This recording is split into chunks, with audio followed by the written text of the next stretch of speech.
part of the Press Play Podcast Network. Look up in the sky, it's a bird, it's a plane, This is Jason J. Lewis, the voice of Superman on Justice League Action. This is Mark Wade, writer of Superman Birthright. You're listening to the Krypton Report.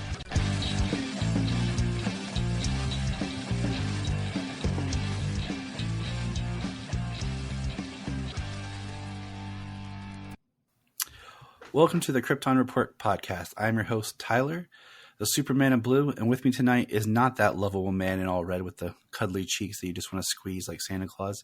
I have someone else that's fun to talk to. That's right. I have a new friend. That's right. I make friends. And she is an awesome cosplayer, and I'd like to welcome Kara to the show. Welcome. Hi, how you doing? I'm good. How are you? So far, so good. We've been trying to do this for about a month and a half now, almost 2 months, I think.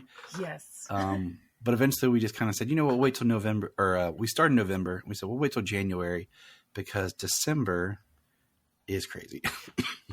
Absolutely. But it all started.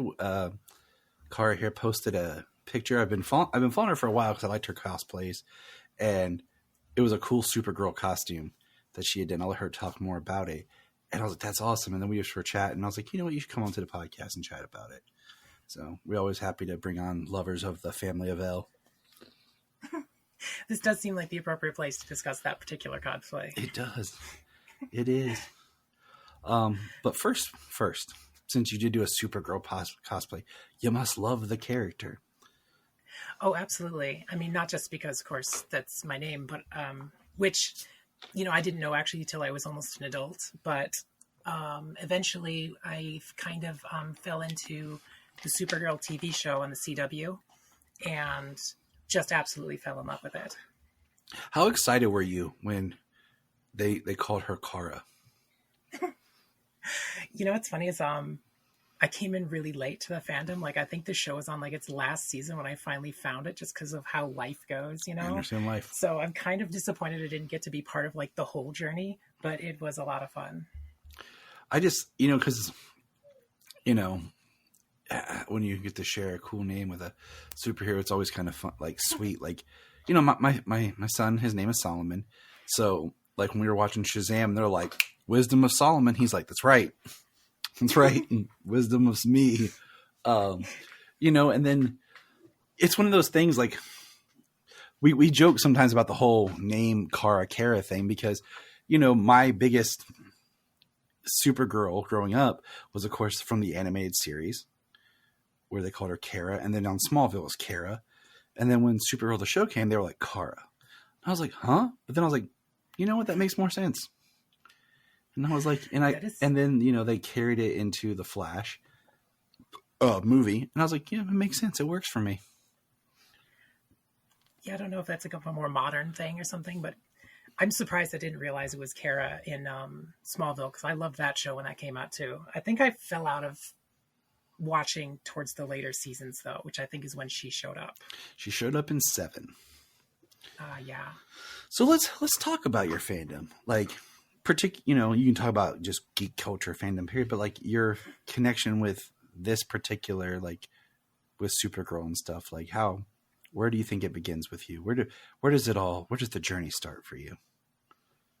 Well, I didn't know much about her during my youth. I did know of Superman, of course, because he was big. And I remember when I was a kid, like the death of Superman was like this big deal. Like it made the news.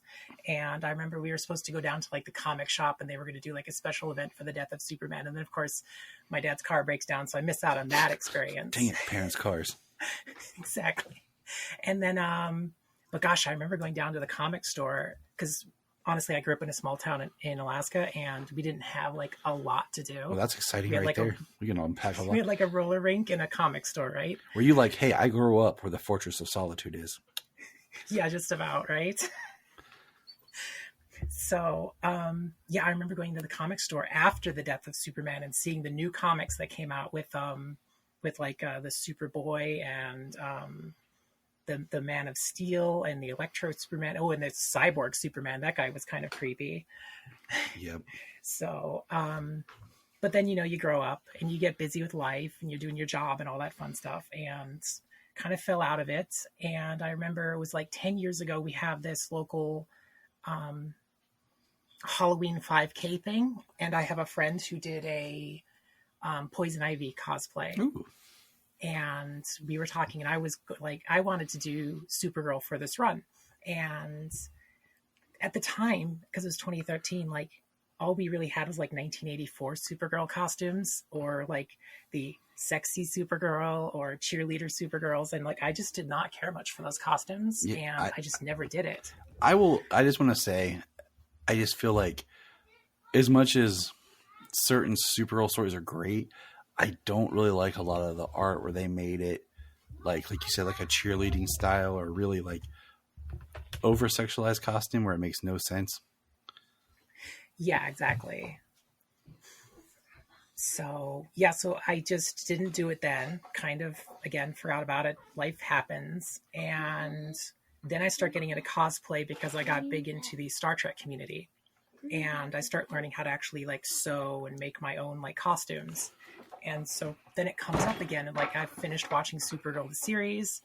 I found somebody, actually Polaris Designs sells a pattern for the Supergirl costume from the CW show. And that's where I picked up the pattern from. And I was like, I'm going to do this for this race. I'm going to finally make this like dream come true. And so I worked so hard for like 2 solid months, just locked away in my like sewing dungeon basement, working on this thing, sweating over details, late nights. And I managed to get it done. I'm talking like, I'm like sewing the boots by hand, like almost the night before. And I ran this 5K race. My friend insisted that I stay for the costume contest. I ended up winning 3rd place, which is a big surprise. That's awesome. And first place was like Ken from the Barbie movie, and I can't blame that. That was an amazing costume. And then I ended up running another 5K for work in the same costume. People loved it there too. It was a great experience. A lot of work, very stressful, but it was so fun. It sounds like an awesome experience. It is. And I got to say, if you're like a Superman or Supergirl fan, or almost any superhero, like, especially when you like make your own cape, because that's like, it's like 10 yards of material. It was like all the way across my living room. It was crazy. This big project it was. I mean, I sweated over the details. There's particular ways they made the seams for these characters. Mm-hmm. But the moment you put that cape on is just an incredible experience. I will be honest. I will share this with everybody. I've wanted to make my own Superman suit for years, but I'm scared. Because it's one of those things like I don't want to start and completely mess up. Because I used to know how to use a sewing machine. And then the little bit of sewing that I do it all by hand. And I tried to sew like just a pillowcase. And I couldn't do it on a sewing machine. And I was like, crap. Now, my wife, a couple years back, made me a Jedi costume for my birthday. And it looks awesome. It was kind of more along the lines of what my interpretation kind of would be, to do more of like if Anakin had been Darth Vader as Anakin and not in the suit. So darker browns, more black. And so we've talked about it, but yeah, I've always been very nervous because it's one of those things like it means a lot. So I don't really want to screw it up, and I hesitate on it. Yeah, I totally get that. So I've always kind of been nervous because I've wanted to make my own little tweaks, because there's certain elements that I like and certain elements I'd like to bring out in a costume compared to how some, costumes do it.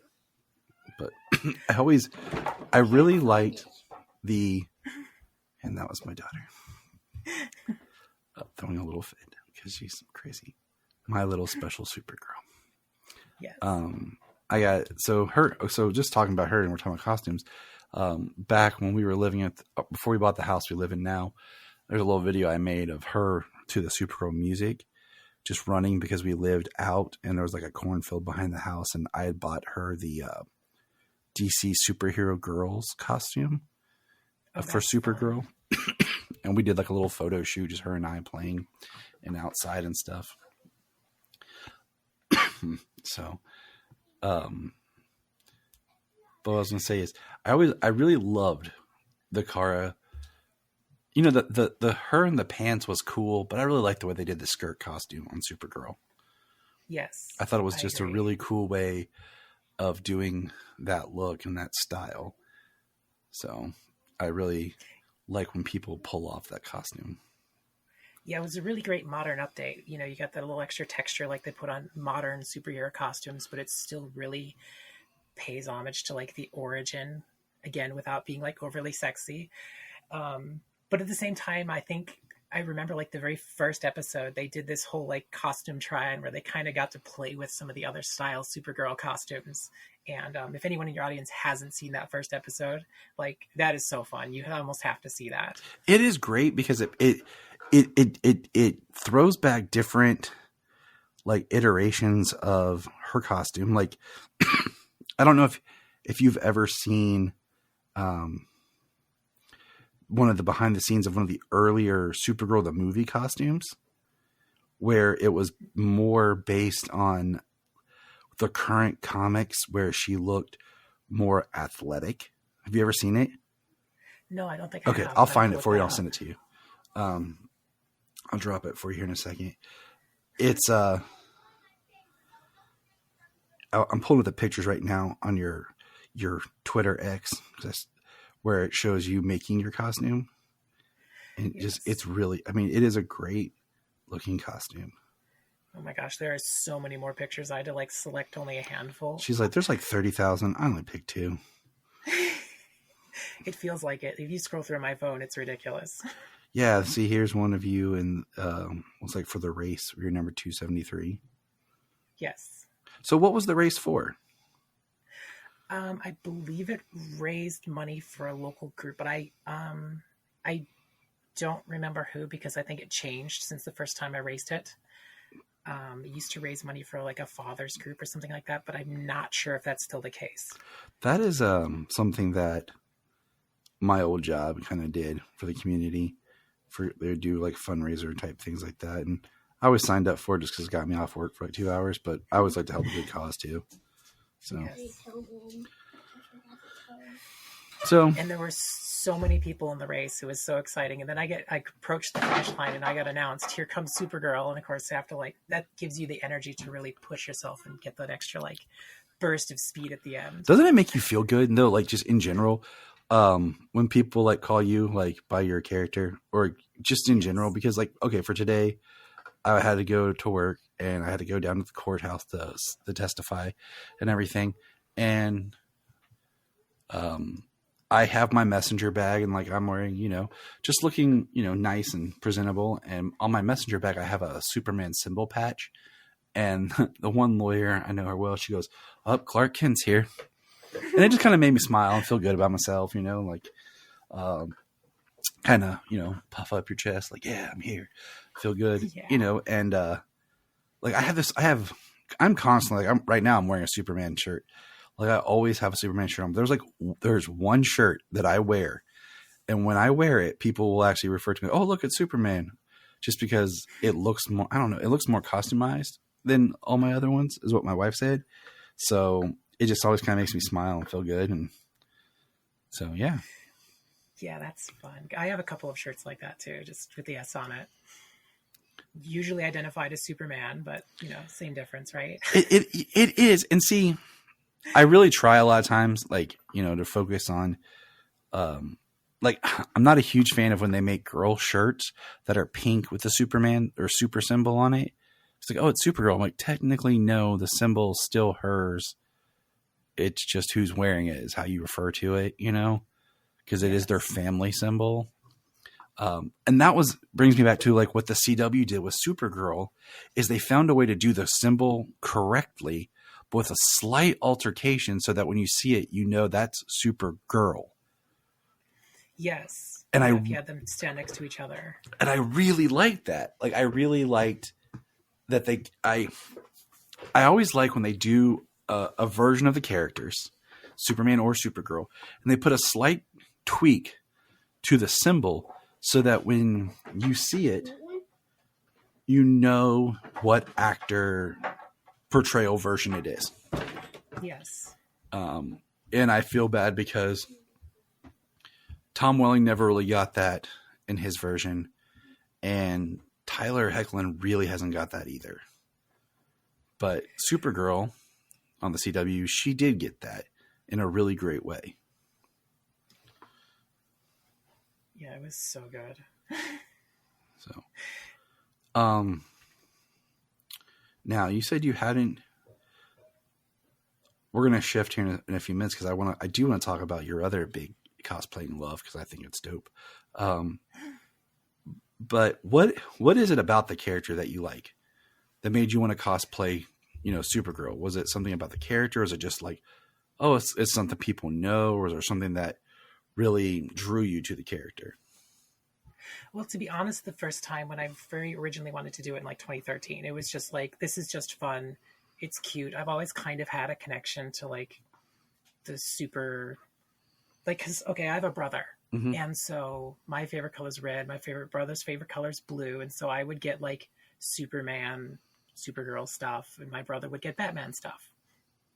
And so I've kind of always had that like pseudo history with it. And like, again, I was familiar with the comics, even though I didn't actually read very many of them, to be honest, just because it's like, I couldn't afford them, to be honest. So it was like, I would go down to the shop and just look at it and read about it in other places. Mm-hmm. But later on, after I actually got into the like series, and I just fell in love with the story of Kara in the series and like her journey. And like, I kind of surprised myself with how emotional I got about the ending, because it was such an important part of her story that she became one person instead of having to be these two separate people. And I kind of identify with that, with some of my struggles in life. Mm-hmm. So for me, it became a very personal thing. It was also about finding like strength in myself. And I could find it through this hero and identify with him. So it became more than just a fun costume at that point. It became a goal. It became like, I don't know, it just became about, I don't know, becoming my whole self as well, I guess. And yeah, that was it's quite a personal journey, along with following along with this character and then producing this costume and all that. So yeah, it was a big deal. That's awesome. I mean, I think that's what a lot of these characters are supposed to stand for, is something for us and something that we feel like, people always say, well, Batman's easier to identify with, because he's human, and Superman's not easy to identify with. And I'm always like, no. As I die here coughing.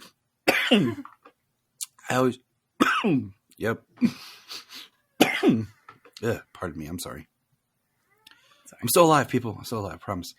I think it was just it's the good nature of Superman of always wanting to do what's right and stand up for what's right and be good to people, that always kind of made me love the character and really like idolize the character.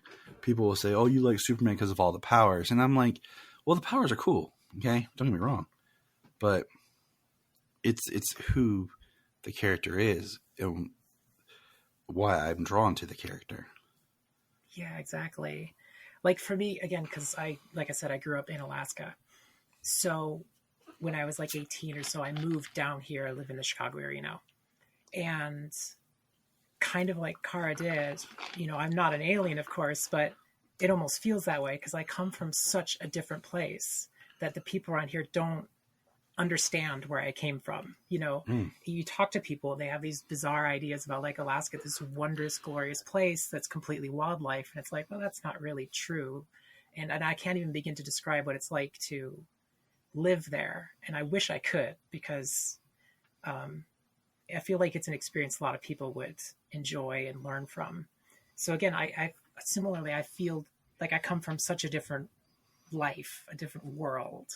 And I'm trying to like fit in this whole other place, this big city. So that too, I also connect with. And I imagine a lot of people have like these little pieces of like these character stories that they really, feel in their lives. And that's what draws them to those stories. I would not doubt it. Now, you are a Superman fan as well. So here's a random question. Trunks or no trunks? Oh my gosh. You know what's so funny is I've been caught up in some of the online talk about the Superman legacy, and I know that is a hot button issue. Right? That's what divides the fandom.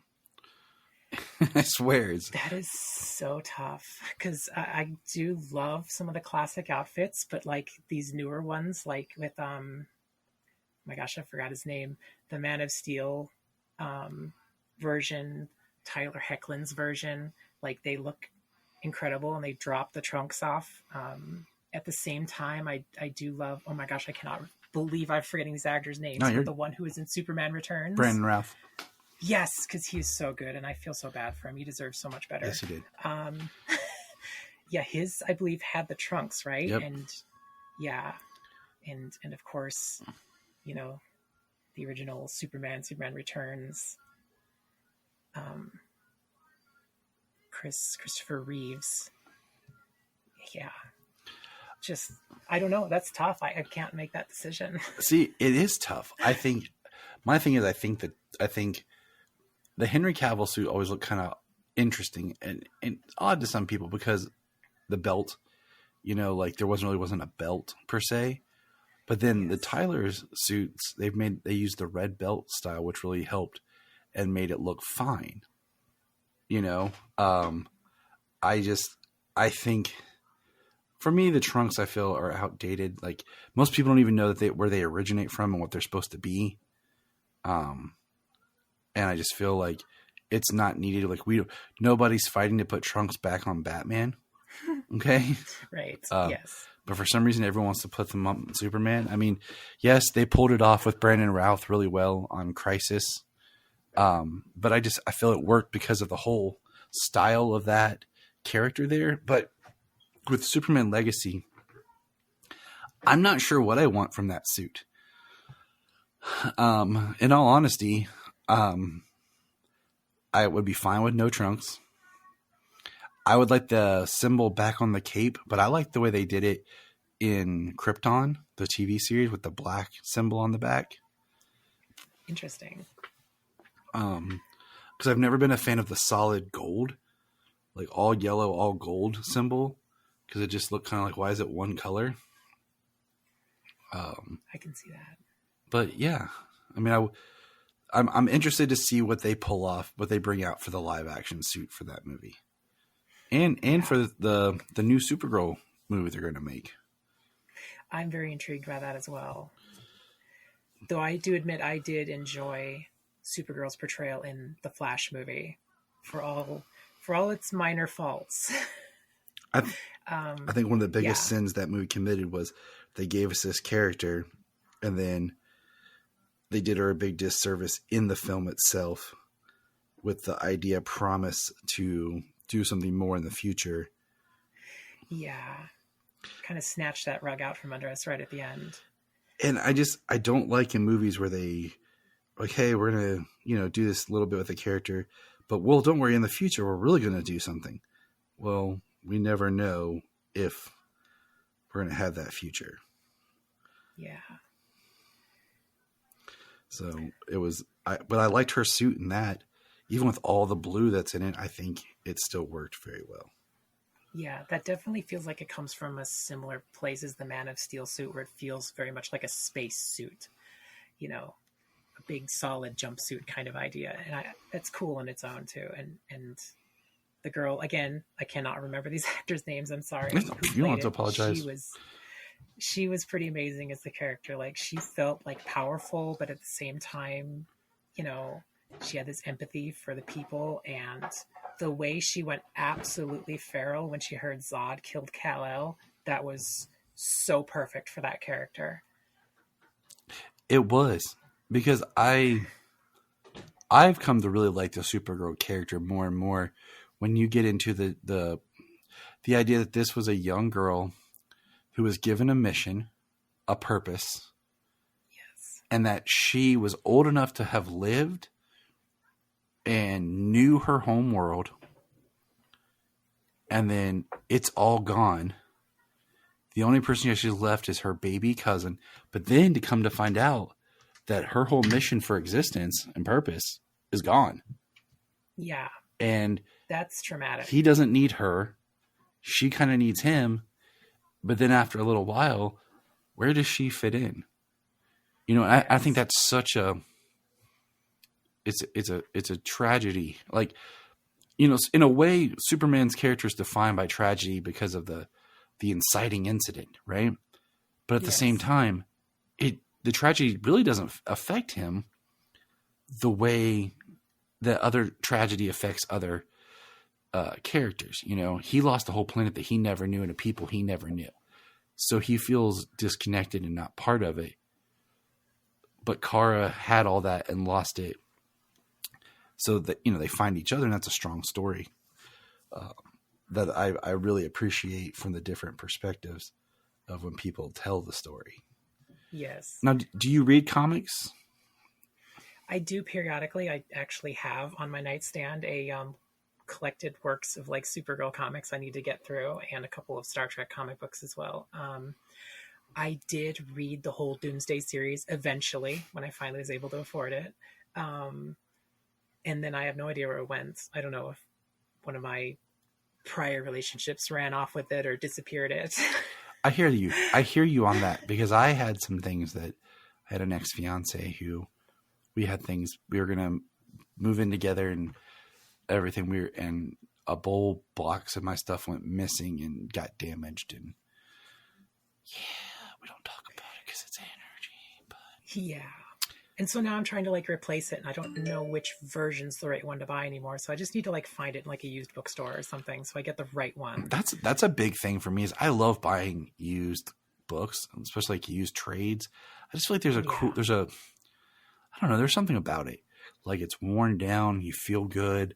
It's comfort food in a sense. And to be honest, you pretty much save it from the trash. Yep, yeah. You're rescuing it, you know. Now, have you read the Supergirl Woman of Tomorrow story that supposedly the movie's supposed to be based on, but I don't know. They're using that title. But have you read it? You know, I don't think I have. I would check it out. It's good. It's kind of a different perspective of just her having a mission. It's one, I appreciated that story. And of course, there was the run where she became a Red Lantern. That was interesting because of the rage that she had from losing Krypton. Yeah, I can see that. I always like those like almost like those alternate like universe type stories. Like I liked like the Red Sun, and in the series they had a version of that where a clone essentially of Kara ends up in a made up country that's supposed to sound like Russia and becomes like this evil Supergirl kind of story.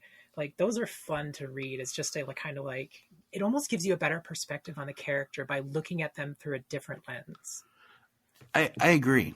I am open to interpretations when they're Elseworld stories, when they change things about a character, because like you said, it gives you that perspective of what if this happened, or this lens, or this tweak on the character. Yes. One of the biggest kind of letdowns was the final season of Young Justice. You find out that Darkseid had Kara and raised her as a Fury, and it's teased, and then they never went into the next season. So that would have been interesting to see. Now, about the show. Did you have a favorite season of the series? Oh boy, because usually it's like the series was like grouped up in like who are the big bads, I would say. So that's tough. It was definitely interesting when Lex Luthor showed up, and because there's so much like weight and storytelling put into Lex Luthor already. It's like, how do you innovate? How do you not like do the same thing over again kind of thing? So I'm sure that was a tough thing to write for them, but it was good, I think. Especially because I didn't see Superman 3 and 4 until very recently, when I realized that the son of Lex Luthor and Superman 4 ended up playing Lex Luthor in the CW Supergirl series. I thought that was too funny. And he surprised me. I really liked John Cryer as Lex when he first showed up. and then I feel like in the final season. I feel like there was some good stuff that was done in the final season, but I feel like there was some stuff that was just kind of drug on, and they kind of started to diminish Lex. Yeah. But you're talking about 3 and 4. So I did not watch Superman 3 until probably 20. Oh God, I admit this, like I really do, and there's reasons for it. But it was like 2015, I think, because they never had it at the video store. It was always checked out or lost, and then it was you can never find it. And then I kept hearing how bad it was and mixed things. But then when I bought the box set on Blu-ray, I watched them all. And yeah, I actually prefer Superman 4 over Superman 3. Part of it's because I swear to God, it was on TV every day when I was a child on like basic cable. So it was always interesting that, but Superman 3 is like half a good movie. And anyone who wants to debate that with me is welcome to message me and we can talk about it. Now, which one? I can't remember now. One of them had Superman go bad. Was that 3 or 4? 3. 3. That was good. See, that part's good. It's all the Richard Pryor stuff that I feel like we're in a different movie. Yes, it does feel very foreign. And then they kind of try to mesh them together. Yeah, it feels like they were like compacting 2 films to one and trying to shift the tone, because when it's not like it's the Smallville, the Lana Lang stuff, it's really good. Yes. It's really good. Now, we're going to segue and talk about something different on the show, because not only is Kara a Supergirl fan, and she even looks like Supergirl. I could see her being Supergirl. She is also a big Star Trek fan. Yeah, just a little bit. And that's kind of, I'm a casual Star Trek fan. I do enjoy it.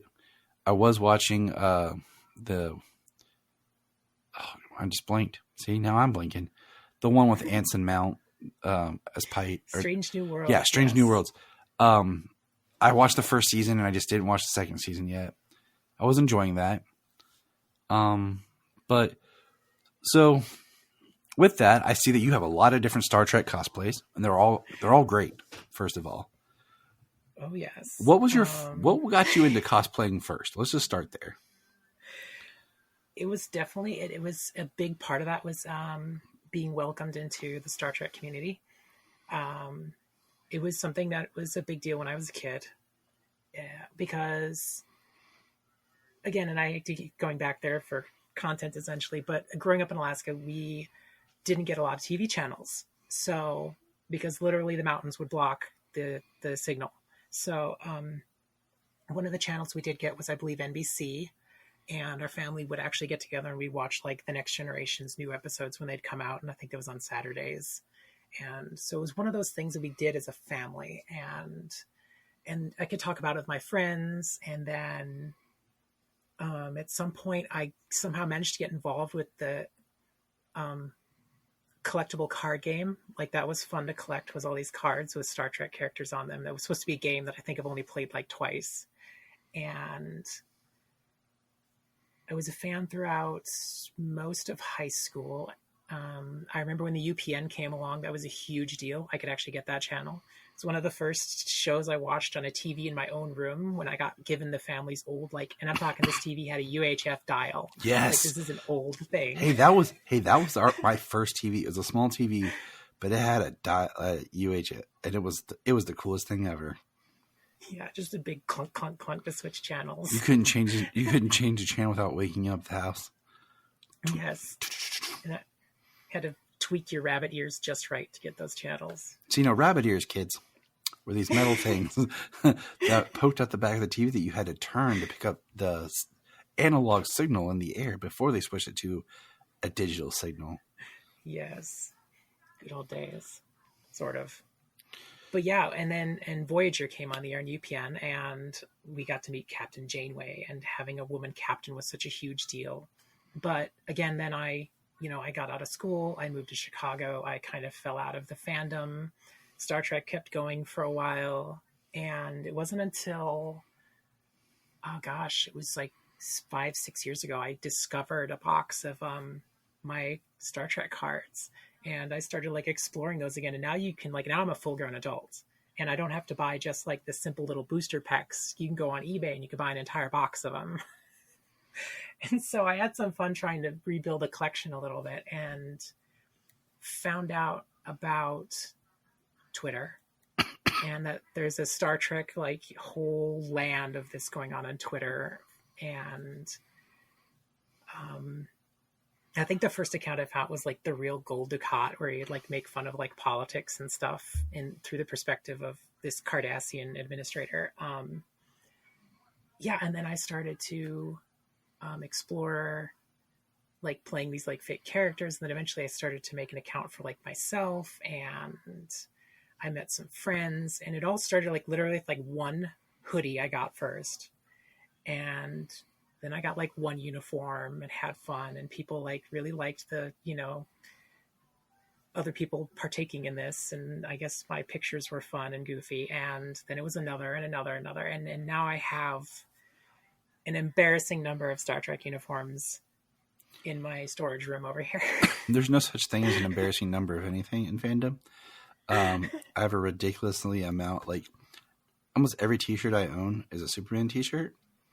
And that's why like every day I have one in some form.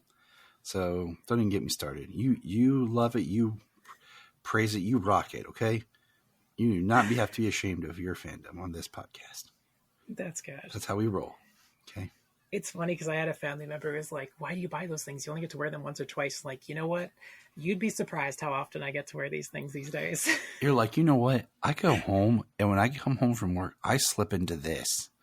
Okay. And I walk around my house. You know why? Because I feel good about it. Like, I have a really cheaply homemade Superman costume that I made years ago for this like little fan film thing I did. It was just for fun, me just goofing, but I love it. And one day it was windy outside. I came home, I slipped that sucker on. I walked down to the bus stop and just stood there with my cape blowing in the wind, picking my kids up from the bus. So, maybe that you just want to like go through the McDonald's drive-thru or something, in Star Trek uniform. We dressed up as Batman characters one time and did that. Oh man, that would be so fun. It's funny actually. First of all, you're right, because I do occasionally have like these bad days. And if I have like a really crappy day, I can come home and I can put on the Star Trek uniform and I can do something silly and whatever. And I can feel better about myself or bring a different perspective. But now that you mentioned the drive-thru, when I did the race in my Supergirl costume, I do have to share. I don't think I've told anybody this one. Sweet. I actually, because I didn't really have like breakfast that day, and I did a 5K and then like waited around in this bar for, this costume contest. And it's like, it's time to like finally go home. And so I hop in the car and like, I'm going to go drive through the McDonald's drive-thru. And so I finally pull up to get my order, and this guy like looks at me, and he's a big dude too. And he's like, wow. He pretty much goes like, not only do you drive a car like that, I drive a sports car. Do you dress up like he said Superwoman, because, some people make that mistake. It's like, can I hang out with you? And I'm like, yeah, sure. Let's go. You're like, why not? Right. It was just sweet and funny. And I just thought that was just such a fun story. Just how that just happened. Some people, you never know where you're going to find like a fan is really going to get really like excited about what you've done. I mean, that's a great story. I mean, have you had any really great, like, just experiences in your costumes, like meeting people or do you go to conventions and stuff? I have been to like 1.5 conventions. You had to explain the half. Because I got invited to like, this guy was a friend of mine. It was I forget, he participated in the convention. He had like a booth and he was doing like a talk. And so he invited me to come like check it out. So it's like not like I paid to get in and I didn't like stay around all day, but I hung out with him and I like got to walk around. And I wore one of my Star Trek uniforms, and people came up and took pictures with me. And let's see, I haven't really met like any celebrities yet. I think because my timing is just terrible. You're like, crap. Yeah, I like the first one is like I came there like really late at night and like nobody was really there at the tables, and it was just kind of fun to kind of look around. And the other one I came like on the very last day, and I was mostly there to meet like friends I'd met online, and so I didn't really meet any celebrities there either, but the people I met were very excited about what I did. In that case, I had dressed up as, if anyone in your audience knows, 7 of 9. Oh yeah, I feel like she's pretty famous just in fandom general. It's like, even if you're not a Star Wars person, you know who Han Solo is. I feel like even if you're not really into Star Trek, she's one of those that you kind of know. Yeah, exactly. I didn't do the cat suit though. In my case, I did the leather jacket from Picard series. It's a good look. Yeah, and I had to learn how to do silicone casting so I could get that eyebrow ridge Borg module thing that she has.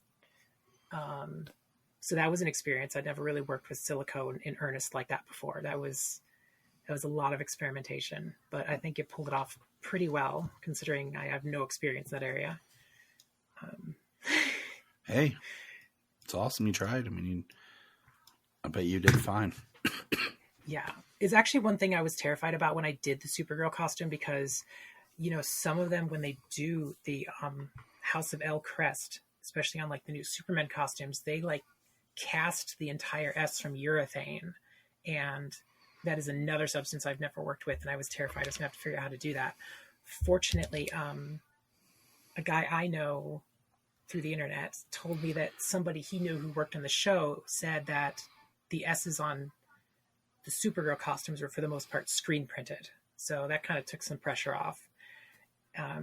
So in my case, I just used a Cricut to cut out the S and did the ironed them on essentially, and they worked pretty well. Like, they're bright and to the right size and look amazing.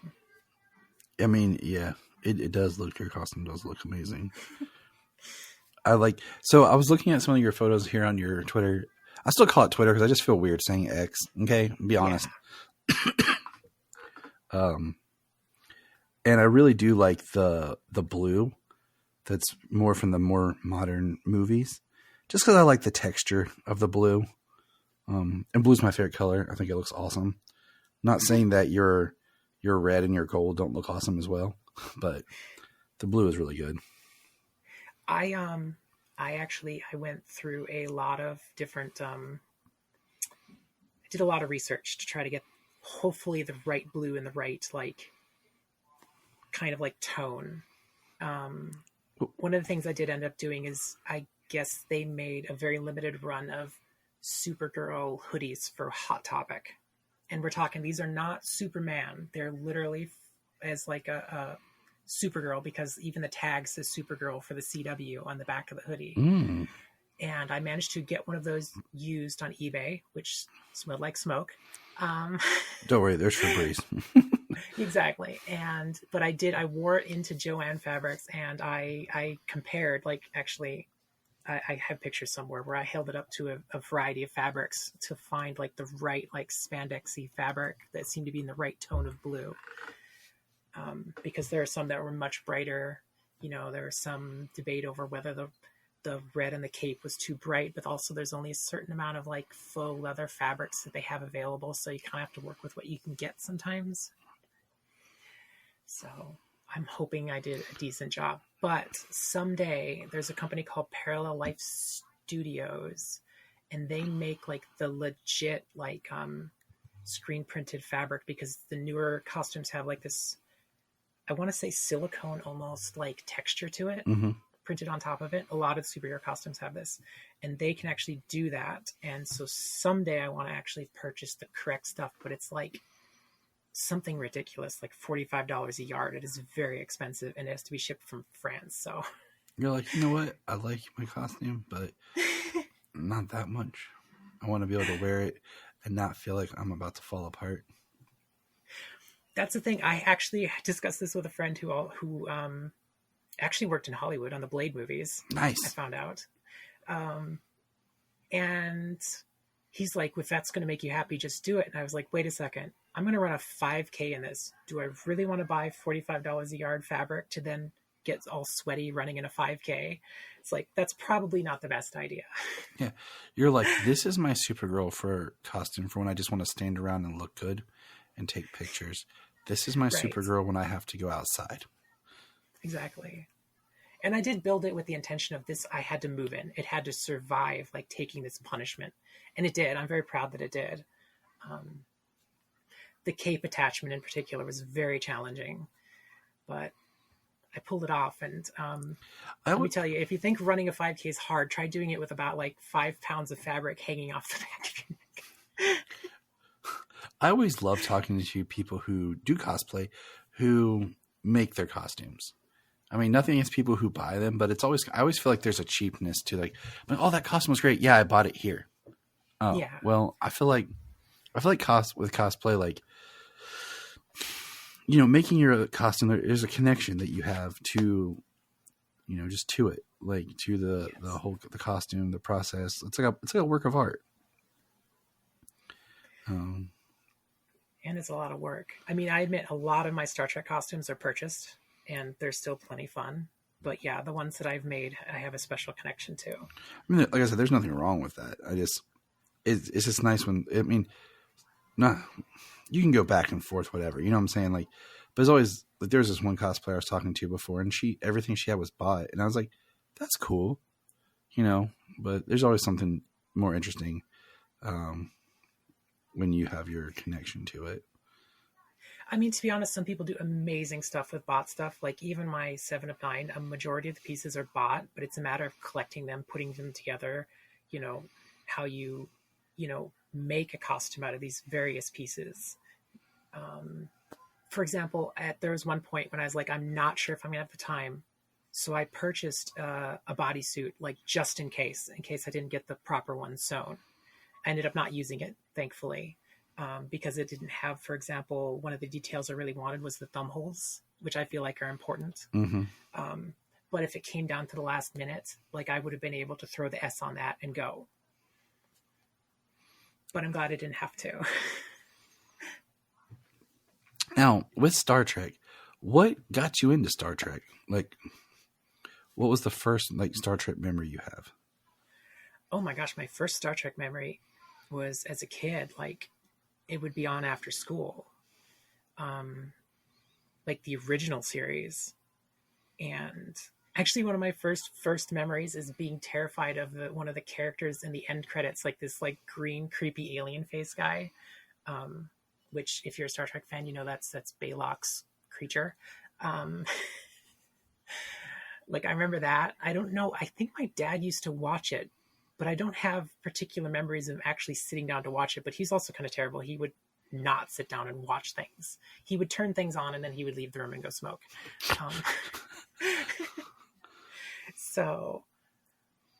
But yeah, that would be my earliest memory of Star Trek, was the original series being on like after school. That's cool. I first kind of really came into knowing Star Trek was where my mom was watching The Next Generation. And I watched a lot of that with her. And of course, I watched some of the Deep Space Nine and Enterprise and like some of the series. And I've watched it here and there. Now, like I said, I have an enjoyment for it. I just never got hooked. Like I like it, but I just never got as hooked into it as a lot of people have. Like I loved the J.J. Abrams movies. That's basically because he was doing Star Trek as Star Wars, action adventure, but whatever. Yes, a lot less diplomacy, that's for sure. So, and I think, there's definitely a different vibe, but yeah, I really enjoyed, and I still believe that the next gen movies really hold up well. Oh yes, especially First Contact. Yes.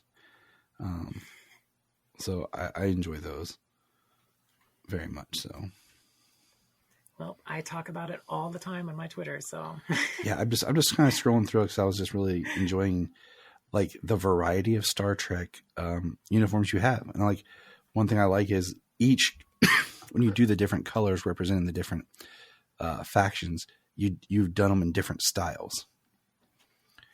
It's not like you have the same costume in the multiple colors. You have, the different styles and the different colors. So Yeah, like my only science is the blue one is only in the Kelvin timeline, which is of course the J.J. Abrams movies. I have a lot of the gold uniforms from the TNG and Deep Space Nine era. I have of course a couple of red ones from the original series era. And gosh, I made myself, because nobody makes a motion picture era uniform knockoff, so I had to make my own. you were like, challenge accepted. Exactly. Yeah, it was such a strange and different uniform, and it sounded fun, and so I managed to do it. Well, that's awesome. I mean, that's your passion, and you got talent. You know what I'm saying? Like, you're able to sew and make things, and that would be, I wish I had that skill. So it would be really great to be able to do. Now, I don't want to keep you too long. I respect your time. Is there a cosplay costume that you want to do, or maybe one that you want to do, but you don't feel you have the skills yet? Like you're nervous to make it? You want to talk about one that I'm nervous to do? If you want to talk about that. Sure. We go back to the DC universe. The costume that a character I do enjoy is, I do enjoy Power Girl, but her costume, takes a level of, bodily confidence that I currently lack. I know exactly what you're referring to, because anytime it's this Power Girl, and we all know where they go. I actually really liked the New 52 style that they did with Power Girl. I always thought her costume, and I like what they're currently doing with Power Girl. Let's see if I can. Yeah, she's a fascinating character, and I've seen so many different iterations of her. So there's a lot to choose from, but of course I keep coming back to that classic one where it's almost essentially like a one-piece bathing suit with a half cape draped over it, and the big so-called, as they say, boob window. Yeah. It's iconic in its own right, but yes, they have done a lot more fun new things with them too. I feel like the sad thing with Power Girl is a lot of what her costume has been regulated to the boob window. Yes. And it becomes such a parody, and it's sad because her story is Supergirl's, but even more sad. Yeah, exactly. So in most stories, Power Girl is the last survivor of her Earth. So not only did she go through the same process that Supergirl went through, she goes another step of being the only one to survive her Earth. Yes. So, yeah, it gets tough. Right. But yeah, I mean, currently, it's interesting if you, they've been doing some good one-shots, and they have a mini series for Power Girl currently right now. And it's really interesting, just what they're doing with her character. It's good stuff, though. Good stuff. Yes. I definitely got to catch up with some of the newer stuff with her. Well, I mean, hey, if you want to do a Power Girl, do it. Yeah, exactly. You can always... Someday I think I need to do it before it just gets away from me, because I don't know. It's always been there for a long time. I don't know. There's just something intriguing about that character, her humor, just how kind of badass she is at the same time. And then her uniform in and of itself is iconic. But yeah, it's physically challenging. I think there's different, with your skills and just the different styles, I think you could kind of come up with almost a unique, I don't want to say original, but a unique tweak on the Power Girl costume. I think you could pull it off. I could see that. Take a couple different concepts from a couple different ideas that they have. Yeah, because I mean, some of them work well, and of course, it just depends on where you're going with it. But I think you could make a unique Power Girl suit. I hope so.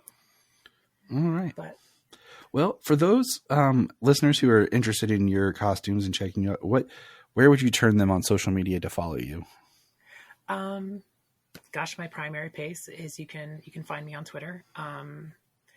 The username is Kara Amens, AMENS, and the username is at Amun's Raw, which is a whole long. It's a joke that goes way back. So I'm also a Stargate fan.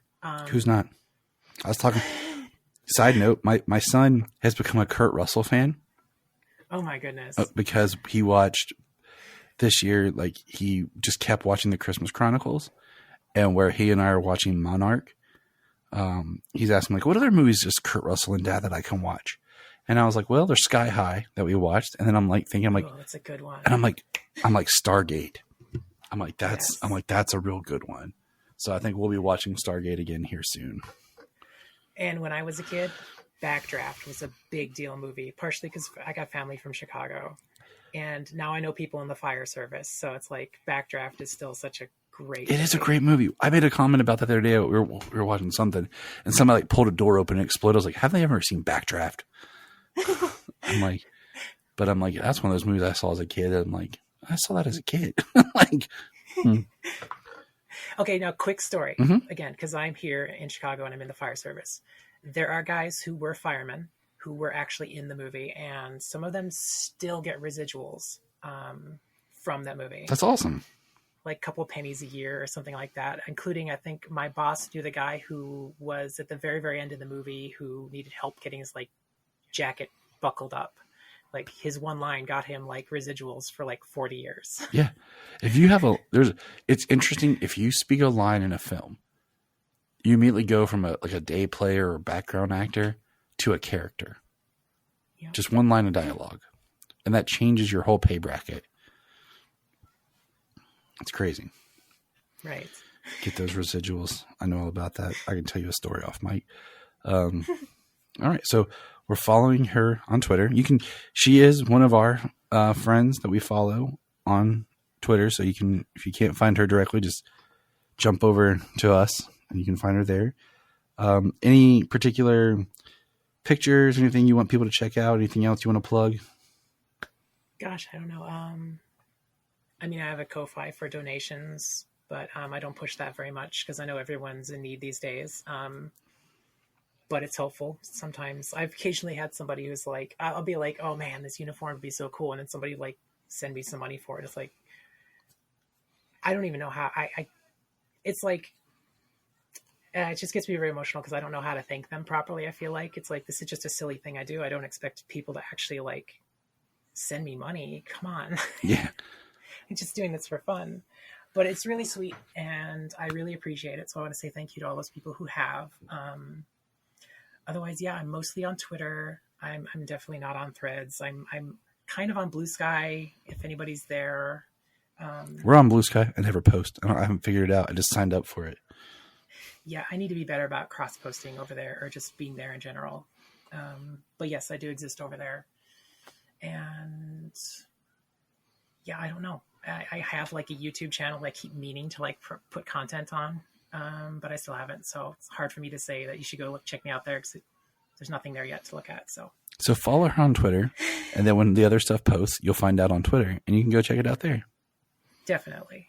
All right. Well, we just want to thank you for joining us and for the chat today. It's always nice to speak to, new friends, new fans, and get new insights. So remember, good listeners. Look up in the sky. We just want to say if you've enjoyed this podcast, please check out other podcasts on the Press Play Podcast Network. If you are like Tyler and James and can't get enough super talk, check out these other podcasts. Digging for Kryptonite, Supergirl Radio, The Last Sons of Krypton, The Superboy Legacy Podcast, All-Star Superfans, Superman the Animated Podcast, The Aspiring Kryptonians, Always Hold On to Smallville, The Geek of Steel, and Truth, Justice, and Hope. Remember to check out Krypton Report on all social media platforms. Go to linktree.com/Krypton Report. Find out all of our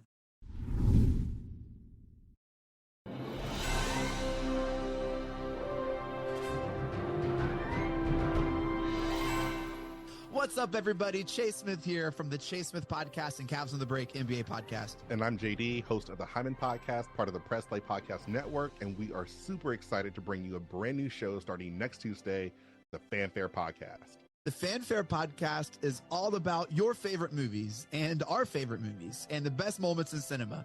To help guide our discussion, each episode will feature one classic, and we will grade this movie using a report card-like scale A through F. We're going to be grading categories like acting, directing, cinematography, the score, and even the movie poster itself. And when we're not featuring a movie report card, we'll be sharing our movie rankings, franchise deep dives, actor and director interviews, and everything in between. Movies have been a major part of our lives, and we cannot wait to share our thoughts with you. Our premiere episode will drop Tuesday, June 27th, and JD and I will be reviewing Raiders of the Lost Ark in preparation of the release of Indiana Jones and the Dial of Destiny on June 30th, the 5th installment of the franchise. Join us on the Fanfare Podcast, available on Apple Podcasts or wherever you listen to your podcast. Hello, Brooks here with the Books with Brooks monthly book club podcast. Here's how Books with Brooks works. We read one book a month, and then we talk about it. Classics like Stephen King's The Shining, debut novels like We Are the Brennans by Tracy Lang, and tons of other compelling, life-changing stories, one book and 1 month at a time. So come read along with us, and then listen in. Here at Krypton Report, we believe in the power of podcasting, the power of speaking your voice and speaking something that comes from you. So here's a couple of podcasts you can check out with people sharing their voice. I am Brian Peters, the creator and host of Gravely Amusing. For the past 30 years, I've studied the history of gods and monsters in pop culture and our world. As a student of theology and history, I've tried to understand evil and its impact on us. As a writer, I've tried to share this knowledge. As a comedian, I've tried to make people laugh as I do it. But as a man-child, I'm still that scared 7-year-old boy. Join me as I share the history of horror and sci-fi, discuss classic and modern pop culture, and share a creepy story or two. This podcast may scare you, it may horrify you, or it may leave you gravely amused. Listen to Gravely Amusing on Apple Podcasts, Spotify, iHeartRadio, and wherever podcasts are found. Follow us on Twitter at Gravely_Amusing or on TikTok at Gravely Amusing. Hi, I'm Taria Maynard, and this is my co-host, Jania Patrick. We're a couple of sisters in Central Ohio who created a podcast. Our podcast is called The Confessing Heretics. The basic premise of the podcast right now, as we see it, is we're going to talk to you guys about our stories in religion, would you say? This podcast is about sharing our truths, our religious traumas, and our histories. We'd love for you to join us on our journeys as we talk about our pasts and discover more about ourselves along the way. We will be featured on Facebook, Instagram, TikTok, and YouTube. Just look for The Confessing Heretics. We have a $1 Patreon. Yes, I know everyone asks for money, but our $1 Patreon each month gets you commentary tracks for releasing movies, DC movies. It gets you my Requel series where I pitch ideas about movie sequels, prequels, or whatever. It also gets special bonus episodes of whatever else some of the friends of the network chime in and drop. So check that out for $1 a month. That's all we ask. Keep it cheap, keep it simple, and help us keep going. Check out the link in the show notes or Patreon Krypton Report. Follow the link in the link tree or in the show notes below, patreon.com/Krypton Report. This is Dan Jurgens, and if you want to have a good time, keep listening to the Krypton Report.